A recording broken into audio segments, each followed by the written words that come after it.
जय महाराष्ट्र मित्रांनो, HSRP number plate म्हणजे हाय security registration plate. जर तुमच्या गाडीला ही HSRP नंबर प्लेट नसेल आणि ती गाडी तुमची जर RTOने पकडली तर 1 एप्रिल 2025 नुसार ही नंबर प्लेट बंधनकारक आहे। त्याच्यामुळे तुमच्या गाडीला RTOने जर पकडलं तर तुमच्या गाडीवरती फाईन बसू शकतो आणि तो जबरदस्त फाईन असू शकतो। तुमची गाडी 4 व्हीलर असो, 3 व्हीलर असो किंवा 2 व्हीलर असो, जर तुमच्या गाडीला घर बसल्या HSRP नंबर प्लेट मागवायची असेल तर घर बसल्या तुम्ही फॉर्म भरू शकता। आणि तो फॉर्म कसा भरायचा तर हे आपण आजच्या व्हिडिओमध्ये पाहणार आहोत। तर मंडळी, व्हिडिओच्या डिस्क्रिप्शनमध्ये एक लिंक दिली आहे, या लिंकवरती क्लिक केल्यानंतर तुम्ही HSRP नंबर प्लेटला ऑनलाईन अप्लाय कसं करायचं ह्याची जी पोर्टल आहे ह्या पोर्टलवरती तुम्ही येणार आहात। बघा, transport.maharashtra.gov.in ही वेबसाईट आहे, ज्याची लिंक तुम्हाला डिस्क्रिप्शनमध्ये दिली आहे। त्यावरती क्लिक करून तुम्ही इथं येणार आहात। इथं आल्यानंतर तुम्हाला इथं एक ऑप्शन आहे HSRP ऑनलाईन बुकिंग। आता हा जो ऑप्शन आहे त्यावरती क्लिक करायचं आहे। हा जो ऑप्शन आहे त्यावरती क्लिक करायचं आहे आणि इथं तुम्ही तुमच्या नंबर प्लेटनुसार जो MH 13, 14, 15, 12 जो काय आहे तुमच्या नंबर प्लेटनुसार हे तुम्हाला इथं चूज करायचं आहे। ते चूज करून झाल्यानंतर आता या ठिकाणी सबमिटवरती क्लिक करायचं आहे। आता मी फक्त इथं पुणेचं निवडतो आहे, तुम्ही दुसरं तुमच्या ज्या नंबर प्लेट आहे त्याच्यानुसार तुम्ही निवडू शकता। पहा, याच्यानंतर हा टॅब येणार आहे। आता महत्त्वाचा पॉईंट आहे हा की इथं ऑप्शन कोणता निवडायचा। जर तुम्ही ऑलरेडी जर HSRP नंबर प्लेट मागवली असेल किंवा जर ती नंबर प्लेट खराब झाली असेल, फुटली असेल, तर पुन्हा ती प्लेट मागवण्यासाठी HSRP रिप्लेसमेंट ह्या ऑप्शनवरती क्लिक करून तुम्ही मागवू शकता। पण आता आपणाला ही HSRP नंबर प्लेट नव्याने मागवायची आहे, पहिल्यांदाच मागवायची आहे। तर त्यासाठी हाय सिक्युरिटी रजिस्ट्रेशन प्लेट बुक यावरती क्लिक करायचं आहे। बघा, आता बुकवरती क्लिक केल्यानंतर या ठिकाणी जो इंटरफेस दिसणार आहे तो अशा पद्धतीने असेल। आता या ठिकाणी तुम्हाला तुमचं जे RC बुक आहे, जी RC आहे ती तुमच्या हातामध्ये पाहिजे आहे। जर तुमची RC असेल तर व्यवस्थितपणे तुम्ही फॉर्म भरू शकता, अप्लाय व्यवस्थित करू शकता। यामध्ये तुम्हाला तुमचं जे स्टेट आहे, ऑब्वियसली इथं महाराष्ट्र असेल। यानंतर रजिस्ट्रेशन नंबर आहे, रजिस्ट्रेशन नंबरमध्ये तुमचा जो नंबर प्लेट आहे, जो गाडीचा नंबर आहे तो नंबर टाकायचा आहे।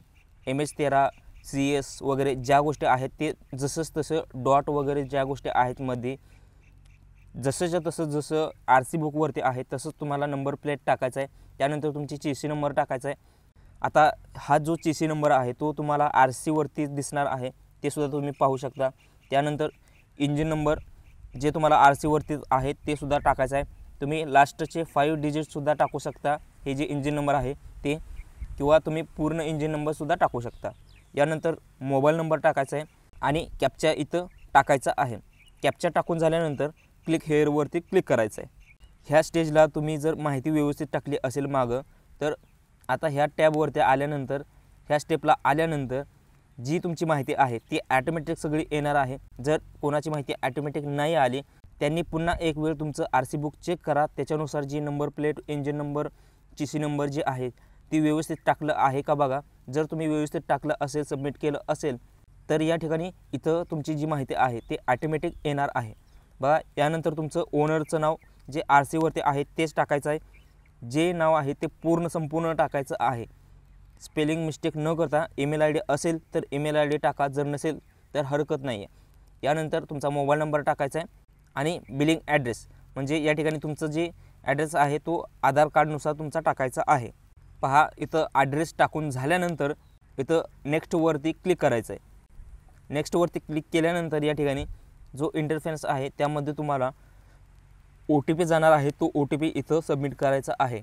मागे तुम्ही जो मोबाईल नंबर टाकला आहे त्या नंबरवरती या ठिकाणी OTP गेला आहे, तो OTP इथं सबमिट करायचा आहे आणि नेक्स्टवरती क्लिक करायचं आहे। नंबर प्लेट घरी मागवायची असेल, होम डिलिव्हरी करायची असेल तुम्हाला त्याची, तर तुम्ही हा होम डिलिव्हरीचा ऑप्शन निवडू शकता। पण जर तुम्ही घर बसल्या तुम्हाला नंबर प्लेट मागवायची असेल तर या ठिकाणी तुम्हाला थोडे एक्स्ट्रा पैसे द्यावे लागतील। 125 असू द्या किंवा 250 असू द्या, जे आहे ते तुम्हाला इथं द्यावे लागेल। आणि पहिला जो ऑप्शन आहे तर या लोकेशनवरती जाऊन तुम्ही ही सेंटर असणार आहे, तुमच्या जवळचं कोणतं सेंटर आहे ते तुम्ही निवडल्यानंतर त्या निवडलेल्या सेंटरवरती जायचं आहे आणि आणि सेंटरवरती गेल्यानंतर तुम्ही ती HSRP नंबर प्लेट बसवून घ्यायची. बघा इथं होम डिलिव्हरीवरती क्लिक केल्यानंतर इथं तुमचा पिनकोड टाकायचा आहे. आता तुमचा आधार कार्डवरती तो पिनकोड असणारच आहे, तुम्हाला माहितीच असेल ते. पिनकोड टाकून झाल्यानंतर इथं चेक अवेबिलिटी यावरती क्लिक करायचं आहे.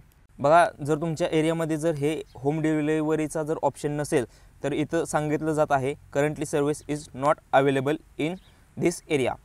डायरेक्टली सांगतं आहे की तुमच्या एरियामध्ये ही होम डिलिव्हरीचा ऑप्शन नाही आहे. मग इथं जर तुम्हाला हे दाखवत असेल तर तुम्हाला सेंटर तुमच्या जवळचं जे आहे ते निवडायचं आहे आणि त्या सेंटरवरती जाऊन तुम्हाला तो नंबर प्लेट बसवून घ्यायची आहे. बघा आता त्यासाठी काय करावं लागेल, इथं ॲप्लिकेशन सेंटर अपॉइंटमेंट यावरती क्लिक करायचं आहे. जो लास्टचा ऑप्शन आहे त्यावरती क्लिक करायचं आहे आणि तुमच्यासमोर हा ऑप्शन अशा पद्धतीने येणार आहे. या ठिकाणी तुम्ही पाहू शकता इथं जी अपॉइंटमेंट निवडायची आहे, जी सेंटर निवडायची आहे त्याची अपॉइंटमेंट घ्यायची. बघा या ठिकाणी तुम्ही पाहून घ्या, तुम्हाला इथं ऑलवरती क्लिक केल्यानंतर तुमचं जे सेंटर आहे, जिल्हा आहे ते निवडायचं आहे. त्याच्यानुसार तुमचा पिनकोड तुमच्या गावाचा किंवा सिटीचा टाकून घ्या आणि इथं गोवरती क्लिक करू शकता किंवा नियर मी यावरती क्लिक करू शकता. आणि तुम्हाला इथं तुमचं जे लोकेशन आहे ते लोकेशन ऑन करायचं आहे, मोबाईल असू द्या किंवा टॅब असू द्या, जे काय असेल ते त्यावरती तुमचं लोकेशन ऑन करायचं आहे.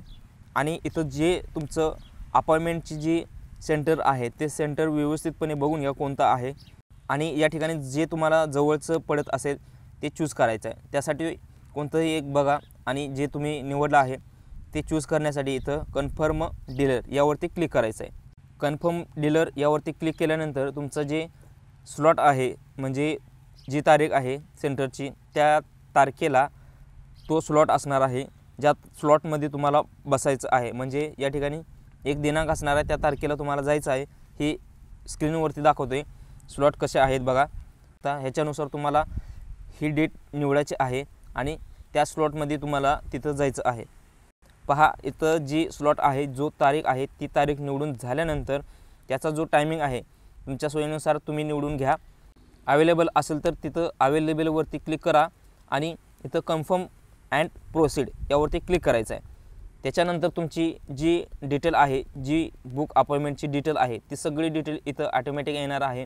यामध्ये जे सेंटर आहे त्याचं नाव किंवा त्याचा ॲड्रेस, त्याचबरोबर अपॉइंटमेंटची डेट, त्याचा टायमिंग, सगळी माहिती तुमची आहे ती ॲटोमॅटिक येणार आहे.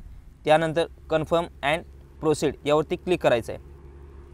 आता या ठिकाणी तुम्हाला पेमेंट करायचं आहे, पण पेमेंट करण्या अगोदर तुमच्या RC बुकनुसार जे तुमच्या गाडीची जी डिटेल आहे, CC नंबर, जे इंजिन नंबर आहे, जे आहे ते सगळं व्यवस्थितपणे एकदा कन्फर्म करा. इथं तुमचं कन्फर्मेशन क्लिअर असेल तर तुम्ही इथं टोटल जी कॉस्ट आहे ती तुम्हाला कॉस्ट पे करायची आहे. आता ही तुम्हाला पेमेंट करण्यासाठी I agree and terms and condition ही जो कॉलम आहे त्यावरती क्लिक करायचं आहे. या ठिकाणी पे ऑनलाईन यावरती क्लिक करायचं आहे. या ठिकाणी तुम्ही हा स्कॅनर स्कॅन करून तुम्ही गुगल पे, पेटीएम वगैरे जे UPI ॲप आहे किंवा कार्ड आहे, नेट बँकिंग आहे, सगळ्या सोयी आहेत. त्या सगळ्या सोयीपैकी कोणते जो ऑप्शन आहे तो तुम्ही तुमच्या सोयीनुसार निवडा आणि या ठिकाणी जी तुम्हाला जी पेमेंट दिली आहे ती पेमेंट तुम्हाला प्रोसीड करायची आहे. आणि हे सगळं झाल्यानंतर तुम्हाला पेमेंट सक्सेसफुल झाल्यानंतर या ठिकाणी जर तुम्ही कॅम्प्युटरमधनं फॉर्म भरलेला असेल तर कंट्रोल P दाबून इथं तुमची प्रिंट काढायची आहे. जर तुम्ही मोबाईलमध्ये हा फॉर्म भरला असेल तर या ठिकाणी तुम्ही स्क्रीनशॉट काढायचा आहे आणि ही जी प्रिंट आहे ह्याची झेरॉक्स काढून घ्यायची. आता या ठिकाणी जर तुम्ही ह्याची प्रिंट किंवा झेरॉक्स काढून झालं असेल तर तुम्हाला जी टायमिंग, जी डेट तुम्ही निवडलं आहे त्या तारखेला, त्या टायमिंगला तिथं जायचं आहे त्या सेंटरवरती. बघा इथं महत्त्वाची गोष्ट काय, तुम्ही त्या सेंटरवरती गेल्यानंतर तुम्हाला तुमची गाडी घेऊन जायचं आहे, ज्या गाडीवरती ती नंबर प्लेट बसवायची आहे. त्याचबरोबर त्या गाडीचं RC बुक तुम्हाला घेऊन जायचं आहे. तुमचं आधार कार्ड असेल तर आधार कार्डसुद्धा एक्स्ट्रा तुम्ही घेऊन जाऊ शकता. आणि महत्त्वाची गोष्ट काय तर ही तुमची अपॉइंटमेंटची जी प्रिंट आहे, जे झेरॉक्स आहे ते घेऊन जाणं तुम्हाला अनिवार्य राहणार आहे. तर मित्रांनो अशा पद्धतीने ही प्रोसेस सगळी फॉलो करून तुम्ही तुमच्या घर बसल्या HSRP नंबर मागू शकता किंवा अपॉइंटमेंट निवडून तुम्ही त्या तारखेला जाऊन तुमची जी HSRP नंबर आहे ती नंबर प्लेट बसवू शकता. मंडळी व्हिडिओ आवडला तर व्हिडिओला लाईकसुद्धा करा आणि चॅनलवरती नवीन असाल तर चॅनलला सबस्क्राईबसुद्धा करा.